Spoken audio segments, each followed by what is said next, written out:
kama mnavyoona sehemu za pampu tulizosoma ndio hizi hapa. Hapa nimeamua kuziorodhesha na kuzitag kwa kutumia mfano wa pampu ili watazamaji wetu, wanafunzi wetu wanaotufuatilia waweze kuelewa kwa urahisi. Kipindi kijacho pia tutaonyesha kwa kutumia pampu yenyewe. Utaona kila kitu unachokiona hapa, utakiona kwenye kipindi kinachofuata. Njoo nikuonyeshe. Kama unavyoona, kitu cha kwanza ni suction line. Suction line kama unavyoiona hivi. Ni mdomo ambao upo mbele ya basket ya pump.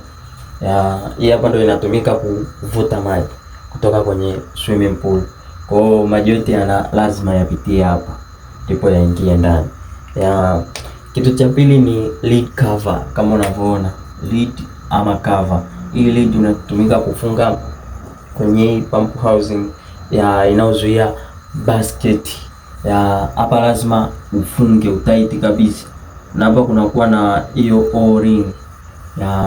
O-ring inakuwa kwa ajili ya kuzuia air ama hewa isiingie kwenye pump. Kama tunavyojua adui mkubwa wa pump ni hewa. Kwa hiyo ndo lazima kuwe na lid cover kwa ajili ya kufanya hiyo jambo. Kitu kingine ni basket. Basket kama tunavyokiona. Huu ni mfano tu wa mchoro wetu tunavyotuonyesha, lakini inafanana. Basket inafanana kwa mfumo. Hii ni basket unaiona tumepiga draft. Yaani basket ni kama kikapu. Kwa maji yanapokuwa yanakuja yanatoka kwenye swimming pool. Kama amekuja na uchafu mkubwa, lazima utakwama hapa kwenye hii basket. Kwa hiyo maji yatapita, uchafu utafanyaje? Utabaki hapa kwenye hii basket. Kwa hiyo unapokuwa unafanya usafi ndipo unapokuja unatoa uchafu. Na kitu muhimu, ukiwa unafanya usafi, labda umekuja kukagua basket, ni lazima uzime pump. Hakikisha pump iko off ndipo uweze kufungua mfuniko na kuweza kutoa uchafu. Chochote utakachokifanya kwenye pump hakikisha umezima. Make sure iko off. Usije ukafungua lid cover wakati pump ina running. Hiyo ni mbaya sana. Inaweza kusababisha hewa kuingia kwenye pump na kusababisha mota kuungua. Kwa hiyo inakuwa ni hasara. Make sure una switch off kila kitu kabla ya kuanza kazi. Baada sasa uchafu kwama kwenye basket, kama unavyoona uchafu unaingia, unakwama kwenye basket, maji tu ndio yanaondoka. Maji hayo yanaondoka, naendelea na safari. Kitu kingine ni impeller. Impeller, mfano wa impeller ndio huu hapa.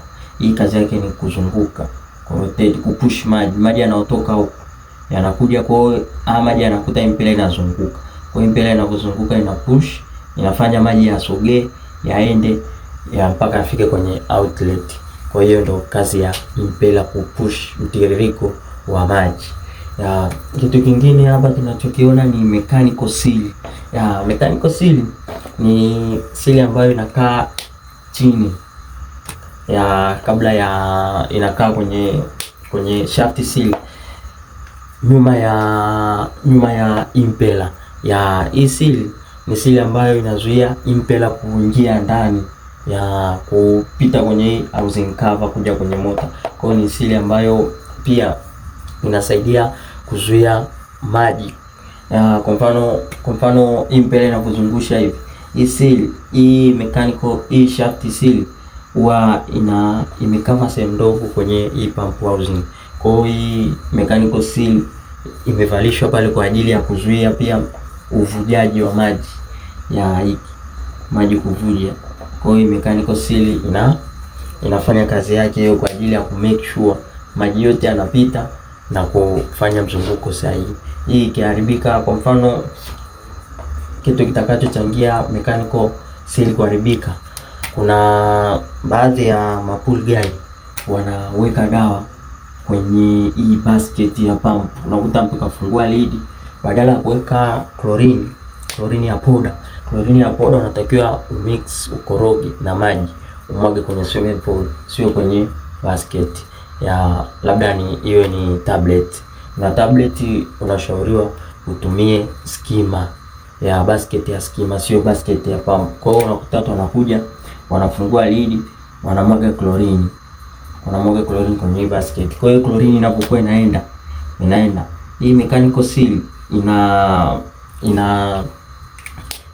seal ina raba ambayo ni nyepesi sana. Kwa hiyo inapokutana na chlorine, ile raba inafumuka, kwa hiyo inasababisha maji kuvuja chini. Ndio unakuta mtu amewasha pampu, anaona maji yanazunguka yanavuja. Kwa hiyo ukiona maji yanavuja katikati ya pump housing na motor, ujue ni mechanical seal imepata hitilafu.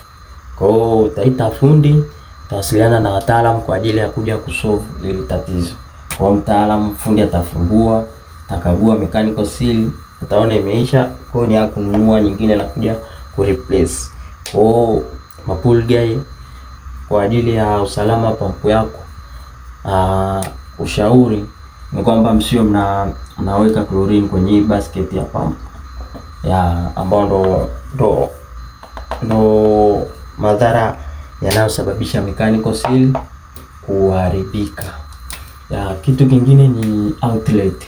Ya hii ni outlet ya inayotoka kwenye pump housing.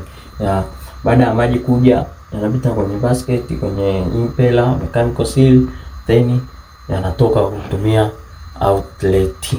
Ya kitu kingine kinachofuata ni shaft seal. Shaft seal kama tulivyosema, inaunganisha mota pamoja na impeller. Ya kwa hiyo ndio ina connect mota na impeller. Ya kama unavyoona, hii ndio impeller, hii ndio mota. Ya kwa kazi yake kubwa ndio hiyo, ambayo hii mechanical, hii shaft seal ndio inayosababisha impeller kufanya movement au kuzunguka. Ya kitu kingine ni capacitor. Hii ni capacitor housing. Ya hapa kwenye capacitor ndio unapopata connection ya motor. Ya kwa hiyo kama unganisha pump kwenye cable huwa zinatokaga hapa kwenye capacitor hapa. Hii ni capacitor. Cable zinatoka hapa, moto wote unatoka hapa kwenye capacitor room. Ya kwa capacitor pia utaipata hapa. Kitu kinachoweza kusababisha ujue kwamba capacitor imekufa, kwanza capacitor kazi yake hii ni kama starter. Kama starter ya pump. Kwa hiyo utakapowasha pump, umeswitch on tap, itaanza kunguruma Yue ni capacitor inapiga starter. Lazima ipige starter. Kitu kitakacho kuonyesha kwamba capacitor imeharibika, unaweza kawasha pump haiwaki. Au unawasha inalia tu, haifanyi starter. Kwa hiyo inakunotify kwamba capacitor iko kwenye mali gear. Mali gear ni kwamba imeharibika. Wahindi ndio wanaposema hivyo, mali gear. Kitu kingine ni feni. Feni kama unapoona imetoka direct kwenye shaft seal. Hii feni unaweza ukairotate hivi, kizungusha hii feni, hii shaft seal yote hadi kwenye impeller kuna zunguka. Feni kazi yake ni kufanya cooling kwa ajili ya motor is overheat. Kwa hiyo feni inakuwa inazunguka inafanya cooling. Kwa hiyo ukija kuwasha pump umezima, unakuja kuchika motor, mbona ya moto sana. Kwa hiyo lazima utambue either feni imeharibika ama capacitor imekufa. Kwa ndio maana unaona motor ina hit kweli. Sehemu ya mwisho hapa ni bearing. Bearing kama unavyoziona hizi zinakaa kwenye shaft seal. Hizi ndio zinazosababisha ile movement au mjongeo wa shaft seal. Kama shaft seal unaweza ukashika frame, unazungusha shaft seal, unaisikia ni ngumu au haizunguki, ujue tatizo lipo kwenye bearing.